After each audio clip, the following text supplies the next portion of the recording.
ای با خدای عرش و کرسی، شش چیز به ما عطا فرستی، ایمان و امان و تندرستی، علم و عمل فرادستی. ای با خدای عرش و کرسی،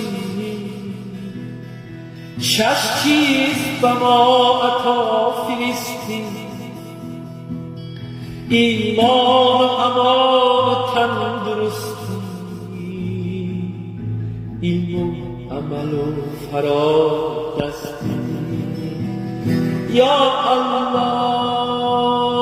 تو یگانه برایم، یا الله تو عزیز هستی برایم، یا الله تو یگانه برایم، یا الله، یا الله تو یگانه برایم، یا الله تو عزیز هستی برایم، یا الله تو یگانه برایم، یا الله، یا الله.